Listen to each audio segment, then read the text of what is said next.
नमस्कार दोस्तों, कैसे आप सब। मैं धीरज स्वागत करता हूं आप सभी को हमारे YouTube चैनल लर्न में धीरज सर पे।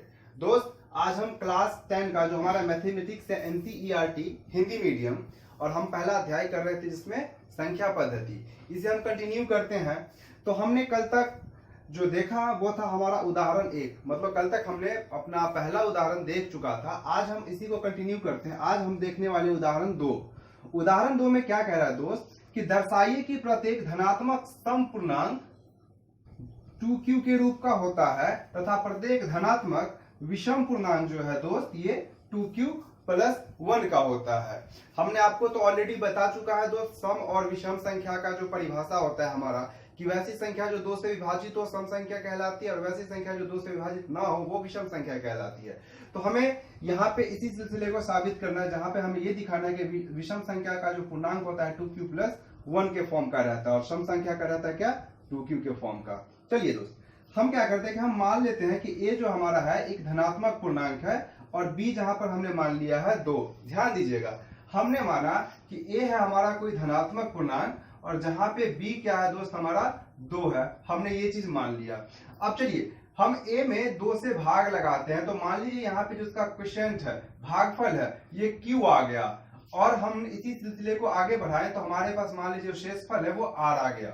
ध्यान दीजिएगा, a हमने माना कि कोई हमारे पास धन पूर्णांक है और b बराबर 2 माना हमने। जब a में 2 से 2 भाग दिया हमने तो हमारे पास भागफल q आ गया और शेषफल क्या आ गया, r आ गया। इन चीजों को समझिएगा। अब इसी कॉन्सेप्ट को हम यहाँ पे ये देख सकते हैं दोस्त कि जहां अगर हम आपसे पूछें कि r का मान क्या हो सकता है तो आप बोलेंगे सर या तो 0 होगा या फिर जो r का मान है 1 होगा, 2 नहीं होगा। क्यों? अगर 2 हो जाएगा r का मान तो ये 2 से कट जाएगा, मतलब संख्या पूरी पूरी विभाजित हो जाएगी और शेषफल क्या आ जाएगा, 0 आ जाएगा। अतः r का वैल्यू यहाँ पे या तो 0 होगा या तो 1 होगा। हमने इसी बात को यहाँ पे लिखा है दोस्त, देखिएगा कि यूक्लिड विभाजन प्रमेयिका से हमने लिख दिया a बराबर 2q प्लस r।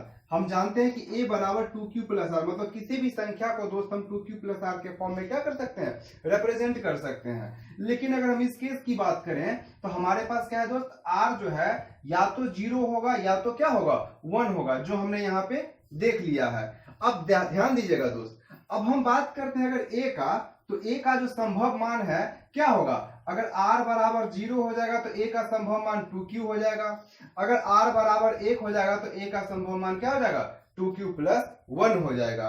अब देखिए दोस्त, यदि a बराबर 2q है, ध्यान दीजिएगा, यदि a बराबर 2q है तब यह क्या है, एक सम संख्या है। कैसे एक सम संख्या है, क्योंकि यहाँ पे जो एक गुणनखंड है, देखिए दोस्त, एक गुणनखंड क्या है, 2 है। और जब कोई भी गुणनखंड या फिर किसी भी संख्या में एक गुणनखंड, एक अभाज्य गुणनखंड अगर 2 हमारे पास आ जाता है तो वो संख्या क्या हो जाती है, तो 2 से विभाजित हो जाती है, मतलब ये क्या हो गया, एक सम संख्या हो गया। अब यही हम दूसरे केस की बात करें तो हमारा क्या होता है कि दोस्त, कोई भी जो धनात्मक पूर्णांक होता है ना, या तो सम संख्या हो सकता है या फिर विषम संख्या हो सकता है। हमने देख लिया कि 2q क्या हो गया, हमारा 2q हो गया एक सम संख्या। तो ऑटोमेटिकली जो हमारे पास बचा, क्या बचा, 2q प्लस 1, यह क्या हो गया, एक विषम संख्या। मतलब हम क्या देखें यहाँ पे कि जो सम संख्या होता है उसका जो फॉर्म होता है वो 2q का होता है और जो विषम संख्या होता है उसका जो फॉर्म होता है दोस्त हमारा 2q प्लस 1 का होता है। हमने आपके लिए ये एज इट इज लिखा ताकि हम आपको एक बेहतर जो हम बोर्ड एग्जाम की बात करें तो वहां पे एक बेहतर लैंग्वेज प्रोवाइड करा सके जिससे कि आप नंबर स्कोर कर सके। अब दोस्त हम इस पे आधारित कुछ उदाहरण देकर आपको समझाना चाहेंगे कि आखिर ये सब क्या है, क्या हमने लिख दिया, ये हमने क्या लिख दिया कि एक मान 2q प्लस 1 हो जाएगा। इन बातों को अब हम आपको समझाने का प्रयास करते हैं। आप इसका स्क्रीनशॉट ले लीजिए, ठीक है। हम इसे आपको समझाने का प्रयास करते हैं दोस्त। चलिए हम प्रश्न को या फिर इसे हम मिटा दे रहे हैं।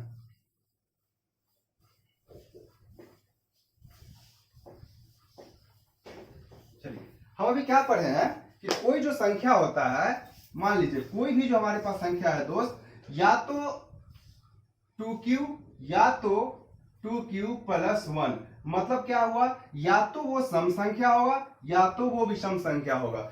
आप रैंडमली कोई भी संख्या ले लीजिए, क्या आप रैंडमली कोई भी संख्या ले लीजिए। मान लीजिए हमने ले लिया दोस्त 87, हमने क्या ले लिया 87 ले लिया। अब 87 मान लीजिए कि ये ए है, ध्यान दीजिएगा अगर ये ए है तो हमने क्या किया था दोस्त कि यहाँ पे 2 से भाग लगाया। क्या किया हमने यहाँ पे 2 से भाग लगाया तो ये हमारे पास आ गया 2 चौका 8, ये कट गया 7, 2 तिया 6, 7 में से 6 गया 1। अब ध्यान दीजिएगा दोस्त यहाँ पे हम 87 को क्या लिख सकते हैं 2 गुने 43 प्लस 1, जहां पे ध्यान दीजिएगा कि जो 43 है हमारा ये क्या है Q आ गया है और एक जो है ये क्या आ गया है R आ गया है मतलब। और 87 क्या है हम आपसे पूछें तो आप बोलिएगा सर 87 तो क्या है विषम संख्या है क्योंकि इसमें 2 से तो भाग लगा ही नहीं, और जब 2 से भाग नहीं लगा तो ये कैसा फॉर्म बना रहा है देखिए ना 2Q प्लस R का फॉर्म बना दिया ना, यही हम साबित किए हैं वहां पे। अब हम एक उदाहरण लेते हैं सम संख्या का। मान लीजिए हमने ले लिया दोस्त 86, अगर हम इसमें 2 से भाग देते हैं तो हमारे पास आ जाएगा 2 चौका 8, यहाँ पे ये कैंसिल हो गया 6, 2 तिया 6, ये भी हो गया कैंसिल हो, तो यहाँ पे जो दोस्त R का वैल्यू है ये क्या आ गया 0 आ गया। अगर हम इस चीज को अगर लिखना चाहें अपने यूक्लिड डिविजिबिलिटी थ्योरम या फिर लेमा के अकॉर्डिंग तो क्या हम लिखेंगे, हम लिखेंगे 86 is equal to 2 into 43 plus 0। मतलब यहाँ पे अगर हम ये हमारा Q है मतलब भागफल है तो मेरा ये क्या हो जाएगा, और 86 को हम A मान लेते हैं तो A बराबर हम क्या लिख लेंगे, हम लिख लेंगे 2Q और प्लस 0। मतलब जो सम संख्या है दोस्त यहाँ पे देखिए 2Q का फॉर्म बना दिया ना, और जो विषम संख्या है दोस्त ये बना दिया 2Q प्लस R का। आशा करते हैं ये उदाहरण आपको समझ आया होगा दोस्त। अब हम बढ़ते हैं अपने अगले उदाहरण की ओर। चलिए दोस्त बढ़ते हैं हम अपने अगले उदाहरण की ओर। अगला उदाहरण हमारे पास क्या है दोस्त देखिएगा, प्रश्न कह रहा है कि दर्शाइए कि प्रत्येक धनात्मक विषम पूर्णांक जो है 4Q प्लस 1 या फिर 4Q प्लस 3 के फॉर्म का हो सकता है। ठीक है, तो हम इसका सोल्यूशन करते हैं और ध्यान दीजिएगा हमने क्या किया, हमने माना जो A है हमारा एक धनात्मक विषम पूर्णांक है।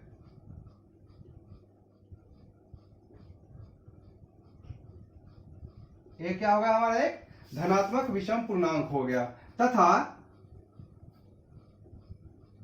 B बराबर 4। A हो गया एक धनात्मक विषम पूर्णांक हमने मान लिया और B बराबर 4। तो हम यूक्लिड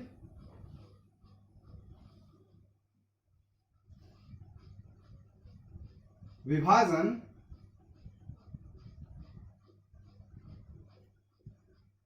एल्गोरिथम से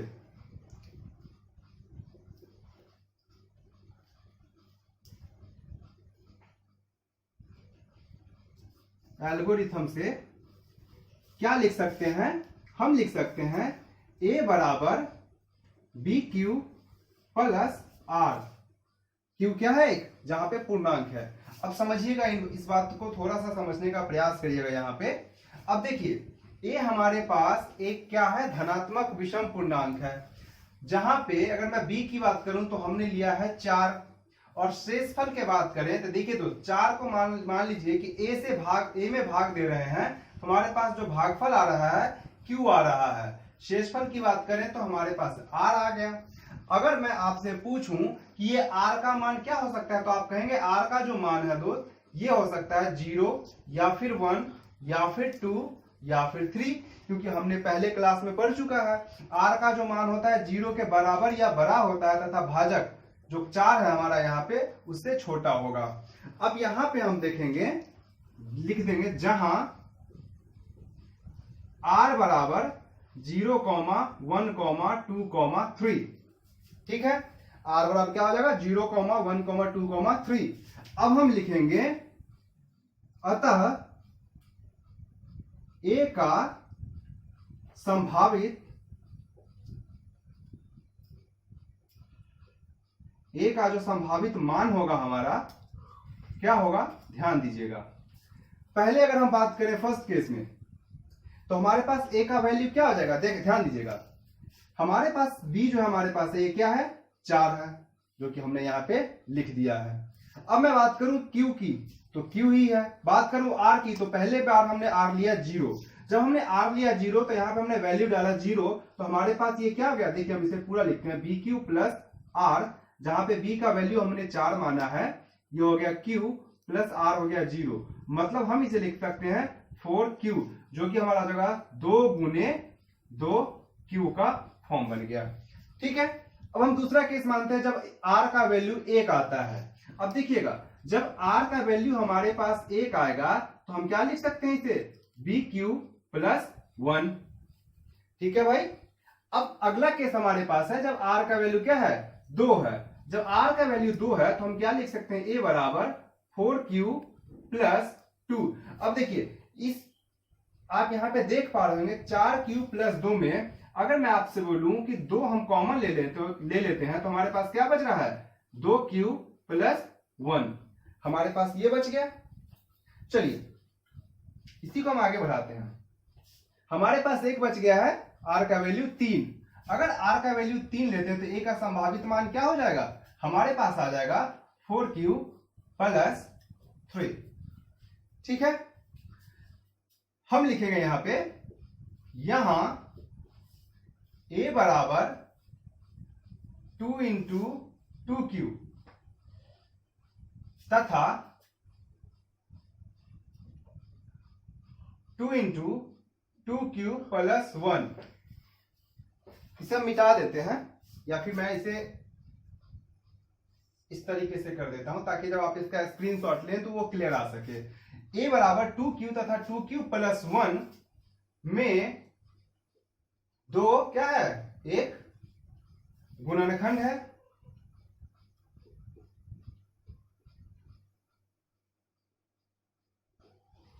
दो एक गुणनखंड है, अतः ये दोनों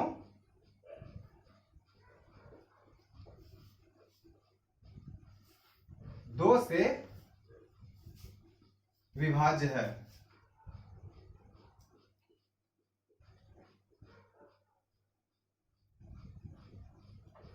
विभाज्य है। अब ध्यान दीजिए यहां पे हमारे पास ये और ये दोनों क्या हो गए दोस्त, दो से विभाज्य हो गए, और जैसे ही ये दोनों दो से विभाज्य हुए क्या हो गए, यह एक सम संख्या हो गया हमारे लिए, क्या हो गया, सम संख्या हो गया। अब ये दोनों जब सम संख्या हो गया और हम बात कर रहे हैं एक धनात्मक विषम पूर्णांक की, तो हमारे पास क्या क्या बच गया है, 4Q प्लस 1 और क्या बच गया, 4Q प्लस 3।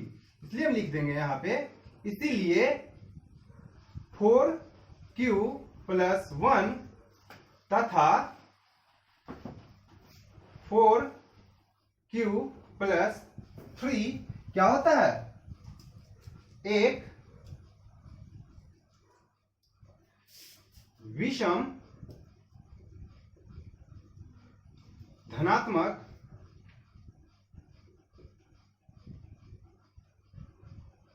पूर्णांक को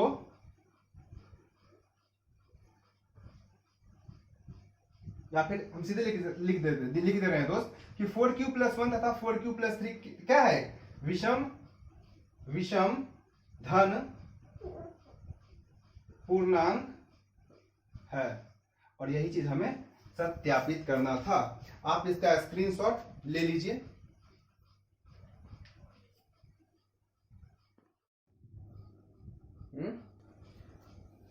चलिए दोस्त बढ़ते हैं हम अपने उदाहरण के अगले सवाल पे। उदाहरण संख्या 4 है हमारे पास कि एक मिठाई विक्रेता के पास 420 काजू की बर्फियां तथा 130 बादाम की बर्फियां हैं। वह इनकी ऐसी ढेरियां बनाना चाहता है कि प्रत्येक ढेरी में बर्फियों की संख्या समान रहे तथा ये ढेरियां बर्फी की परात में न्यूनतम स्थान घेरे।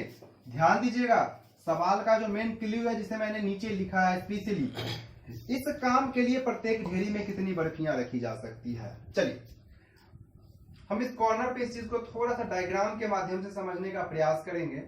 मान लीजिए कि हमारे पास कोई ये परात है, अगर मैं आपसे बोलूं कि इस परात में आपको इस तरीके से बर्फियां सजानी है कि हमारे पास जो ये संख्या, जैसे मान लीजिए पहला ढेरी बना, दूसरा ढेरी बना, तीसरा ढेरी बना। इस प्रकार से हमारे पास जितने भी ढेरी बनेंगे तो हमारा प्रयास होगा कि हम कम से कम ढेरी बनाए, इसलिए हमने लिखा है क्योंकि परात में न्यूनतम स्थान घेरना है। और न्यूनतम स्थान कब घेरेगा? जब ये ढेरी जितना कम होगा।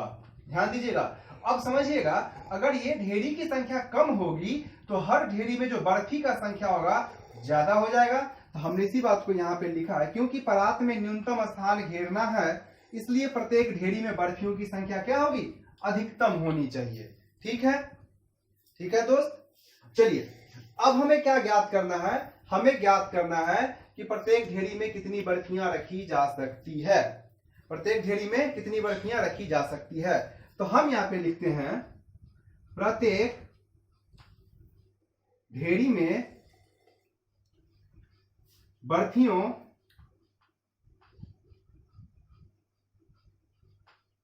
की संख्या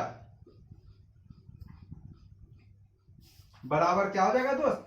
हम निकाल लेंगे HCF। किसका निकालेंगे? तो 420 तथा 130 का। ठीक है। अब हम नीचे लिखते हैं यूक्लिड विभाजन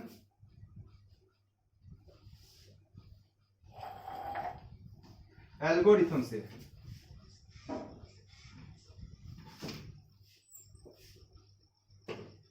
यूक्लिड विभाजन एल्गोरिथम से हम क्या लिखेंगे? हमें किसका किसका एचसीएफ निकालना है? आप बोलेंगे 420 और 130 का हमें क्या करना है? एचसीएफ निकालना है। क्या निकालना है दोस्त? एचसीएफ निकालना है। चलिए हम यहाँ पे एग्जांपल लेके चलते हैं, मतलब रफ लेकर चलते हैं। यहाँ पे हम देखेंगे कि जो 420 है ये बड़ा है किससे? 130 से। तो हम इसी प्रकार से करते थे ना, 420 को लिख दिया, 130 से भाग लगा दिया। हमने देखा 13 तिया 39, मतलब 390 आ गया। 0 12 में से 9 गया दोस्त 3, और ये कट गया। अब इसी प्रोसेस को हम पहला स्टेप क्या लिखेंगे कि 420 बराबर 130 गुने 3, और जोड़ शेषफल क्या हो गया हमारा? 30। ठीक है भाई। अब नेक्स्ट स्टेप पे चलते हैं। हमारे पास शेषफल 0 नहीं आया है, इसलिए शेषफल अब भाजक हो जाएगा, और पहले वाला भाजक हमारा क्या हो जाएगा? भाज्य हो जाएगा। तो हमने यहां लिख दिया और लगा दिया 3 चौके 12, 120 0 1, हमारे पास आ गया 10 शेष। इस प्रोसेस को फिर से हम यहां पे लिख देंगे कि 130 बराबर 30 गुने 4 जोड़ 10। प्रोसेस को हम फिर से आगे बढ़ाएंगे। हम यहाँ पे क्लियर होने के लिए लिख दे रहे हैं दोस्त। अब की बार जो भाजक था 30 हमारे पास हो गया भाज्य, शेषफल आया 10 हमारे पास हो गया भाजक। हम यहाँ पे लगाते हैं 10 तिया क्या आ गया? 30। अब की बार शेषफल हमारे पास 0 आ गया। और जब शेषफल 0 आ गया हम यहाँ पे लिख देंगे 30 बराबर 10 गुने 3।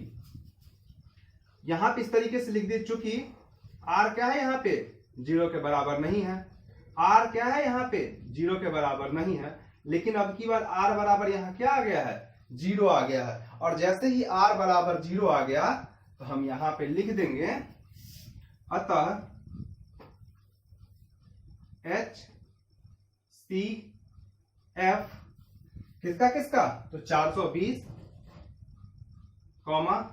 130 का क्या हो जाएगा हमारे पास? 10 आ जाएगा।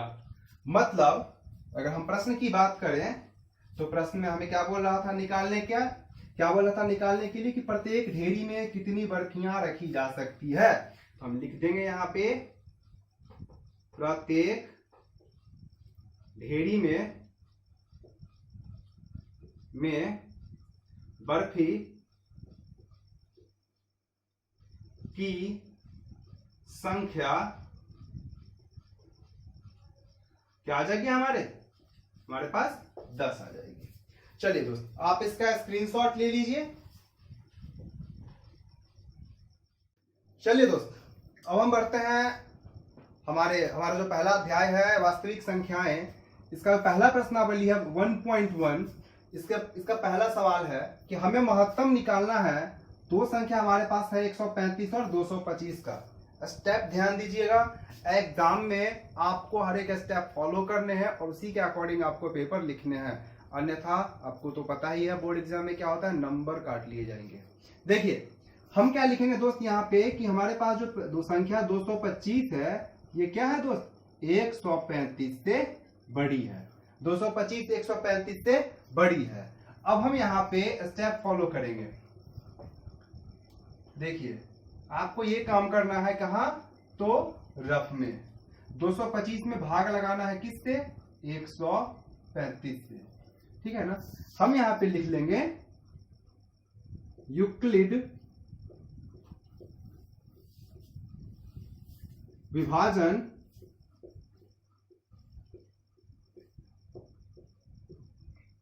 एल्गोरिथम से।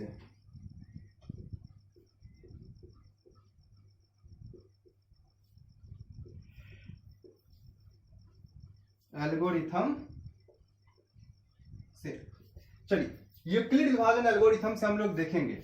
अब हम इसे पहले भाग लगाएंगे। कितने वर्तन में जा रहा है भाई, आप बोलेंगे सर 13 दूना 26 करेंगे, मतलब ज्यादा हो जाएगा। एक वर्तन में हम लगाते हैं तो 135 हमारे पास आ गया। ये आ गया आपका शेषफल यहाँ पे क्या 0, 12 में से 3 गया, आ गया आपके पास दोस्त 9, और ये आपका कैंसिल हो गया। यहाँ पे r का वैल्यू आ गया 90। अब इसी स्टेप को हम कैसे लिखेंगे, ध्यान दीजिएगा, ये सारी चीजें आपको लिखने हैं दोस्त पेपर में। 225 को हम कैसे लिखेंगे यूक्लिड विभाजन एल्गोरिथम से, 135 गुने का 1 जोड़ शेषफल 90। हम यहाँ पे लिख देंगे r का वैल्यू अभी क्या है 0 के बराबर नहीं आया है। चलिए स्टेप को आगे बढ़ाते हैं। अब की बार जो शेषफल था भाजक हो जाएगा, और भाजक जो था हमारे पास ये क्या हो गया, भाज्य हो गया। अब हम एक वर्तन में फिर से जाएगा, क्योंकि 2 वर्तन में लगाएंगे तो 180 आ रहा है। चलिए पहले एक वर्तन में आ गया हमारे पास 90, ये आ गया 5, ये आ गया आपका दोस्त क्या, तो आपका 13 में से 9 गया तो आपके पास आ गया 4। मतलब हम सेकंड स्टेप लिखते हैं 135 बराबर 90 इंटू 1 प्लस 45, जहां पे क्या है r का वैल्यू अभी भी 0 नहीं है। अब अगला स्टेप देखेंगे दोस्त, फिर से शेषफल भाजक हो गया और भाजक हमारे पास क्या आ गया, भाज्य आ गया। अब ये देखिए शायद कट रहा है, 45 दूना 90, ये आपका अब शेषफल लीजिए 0 आ गया यहाँ पे। तो अब हम यहाँ पे क्या लिख देंगे, 90 is equal to 45 into 2 plus 0, मतलब यहाँ पे हमारे पास r बराबर 0 हो गया। हम लिख लेंगे अतः HCF किसका किसका, तो 135, 225 का क्या होगा, तो अभिष्ट भाजक, क्या अभिष्ट भाजक 45 का 45 होगा। ये आपका हो गया दोस्त उत्तर, ठीक है। आप इसका स्क्रीनशॉट ले लेंगे, और इस प्रश्नावली 1.1 का पहला जो है इसमें आपके पास 1 2 3 सेम क्वेश्चन है, सेम पैटर्न है। आप अगला खुद से करके ट्राई करिएगा, और हम आशा करते हैं दोस्त कि यही पैटर्न फॉलो करना, सेम पैटर्न सेम कॉन्सेप्ट, आपका आंसर जरूर आएगा। चलिए दोस्त, आशा करते हैं कि आप सभी ने इसका स्क्रीनशॉट ले लिया होगा, और जो हमारे पास क्वेश्चंस बचे रह गए हैं हम इसे अपने अगले लेक्चर में करेंगे, अगले वीडियो में करेंगे। और आशा करते हैं आपको हमारा वीडियो पसंद आया होगा। पसंद आया तो इस वीडियो को लाइक करें, अपने दोस्तों के साथ साझा करें, चैनल सब्सक्राइब करें। तब तक के लिए स्वस्थ रहें, धन्यवाद।